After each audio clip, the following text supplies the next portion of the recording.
Okay, so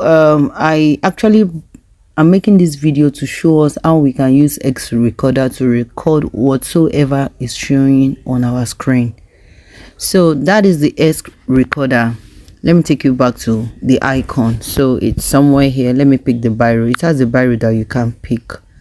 Yeah, so that's it. Okay, I can just take that back. Okay.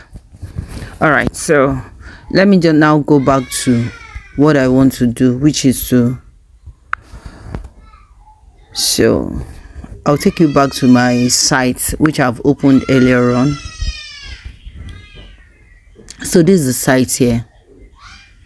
So I'm going to click it, then go through all the topics that you have there.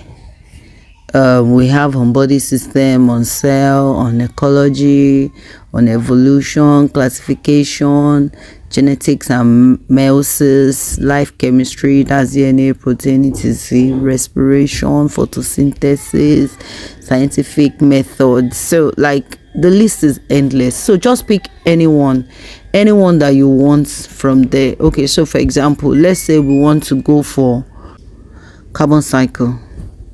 Okay, all right, so start a new game. You click on start a new game. All right, so it's giving us like 3 options here: carbon quest, modeling quest, score sheets. However, we want to go on, since we are teaching the students, so we go on carbon quest.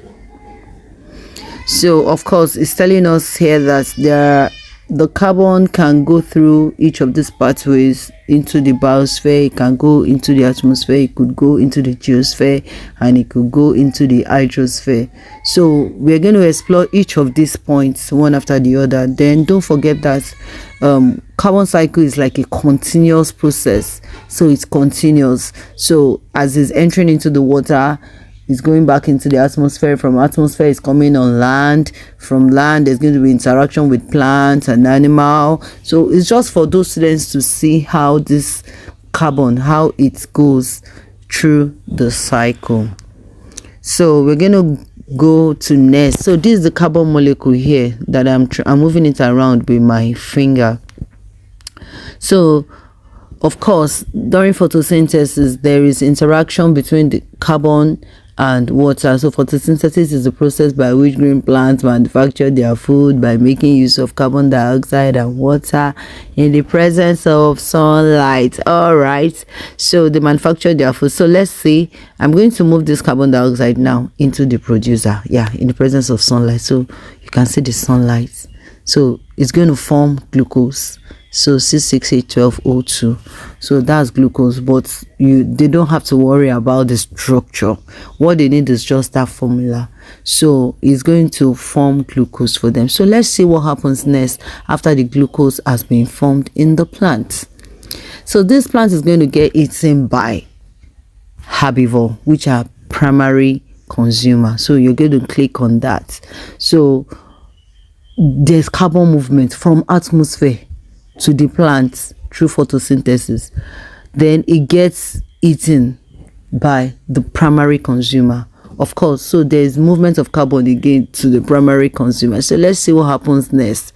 So it's either this, once the carbon has been transferred to the primary consumer, is either the primary consumer further transfer it to the secondary consumer, or it could die. So let's see what happens when it is eaten by the secondary consumer. So we're going to click on get eaten. Yeah, that is it. So you can see it's been eaten, which by the secondary consumer. So of course, after the secondary consumer has eaten up the primary consumer, the primary consumer is there's going to be respiration, which even whether for primary or secondary consumer, both of them, there's going to be respiration, which is exchange of gas. So let's do it. So can you see? So when they take in oxygen, of course, carbon dioxide, so through respiration, carbon dioxide can go back again into the atmosphere. So it's just a way of explaining to those students. So let's go again. So it's already in the atmosphere. What if this carbon dioxide again, now that has gone back into this atmosphere, what if it enters into the ocean? Yeah, because of course they are living organisms. There are some aquatic organisms too that we can have access to. So let's see what happens. All right, next, of course, is going to be eating some algae would need this again to carry out photosynthesis, so it goes into there. Then after that, we have some fishes that will definitely come and it gets eaten. Pam, yeah. So after that, what happens to the fishes? Of course, some of us could actually get them, so there's actually transfer again of carbon from those fishes to us.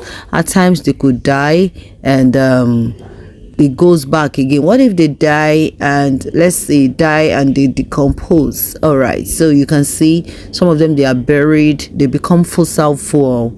So some of these fossil fuel we can still explore them and it gets burnt, and that's what some of us we use as coal, as mineral resources and the rest. So it comes back again into it comes back again on the land. Like that, it's like a continuous process. When it gets on land, at times through action of combustion, through action of pollution and the rest, carbon again goes back again into the atmosphere. So you can see that it's like a continuous cycle. So once you're done with whatever you want to explain, so just on my left you can see that button. I've spoken for more than 7 minutes. Oh wow, that's great. All right, so I'll just click the stop button and that's all. Your video recording is ready.